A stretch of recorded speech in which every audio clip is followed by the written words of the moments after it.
Does $1 million sound better? When you watch Lotto commercials, you might miss this one little symbol at the bottom.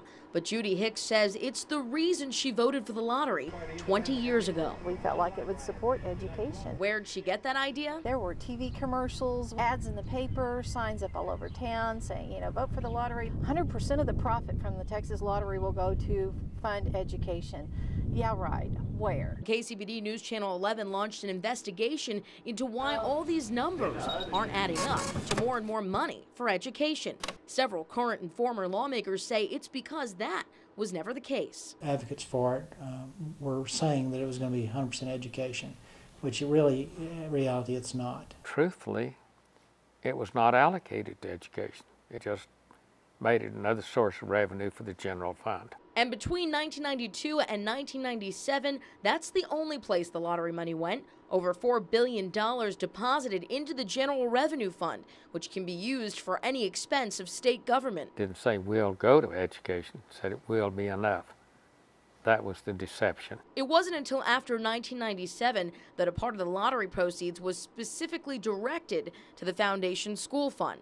So that people could say, oh, well, there is some money going to education. Man, nothing changed, but probably disclosure. So where does the money go? 72% of the lottery profits goes to paying prizes, administration and retailer commissions. 27%, which last year was $1 billion, goes to education, and whatever's left, last year it was $76 million, goes into the General Revenue Fund. So that means education should be getting $1 billion more, right? Jones says the idea that lottery money adds to education funding is a myth. In effect, it just reduced the amount of general revenue funds that went to education.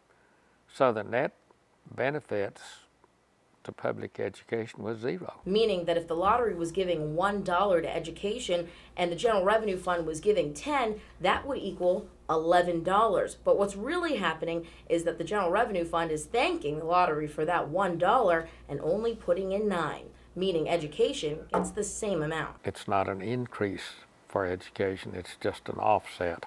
For 2 weeks, we tried to trace the lottery money and see where it's all gone over the years. But we discovered that once it's dumped into the General Revenue Fund, it's virtually untraceable. Can you trace the lottery dollar all the way through to the public education dollar? No, it's put into a big pool. So we called the Texas Lottery Commission to see what they thought about that. I've heard people talk about it just replaces, you know, what would have come out of the General Revenue Fund.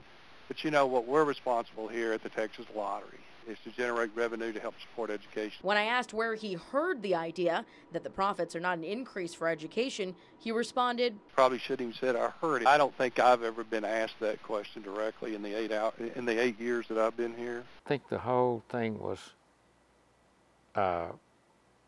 deceptive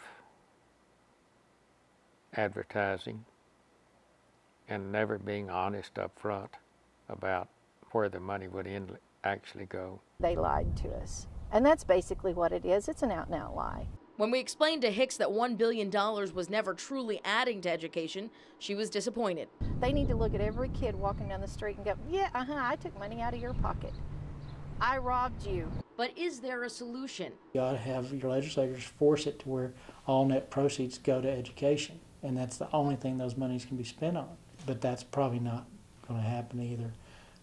We got a long road to go to get there. And Hicks wishes she could go back to the beginning of that road. I would vote against it, and if they put it to the vote now, I have no doubt it would be gone. But with $3.5 billion in ticket sales, the lottery isn't going anywhere. There are lots of ways to win. Lots of ways to win, it seems, where the big winners are not in the classroom.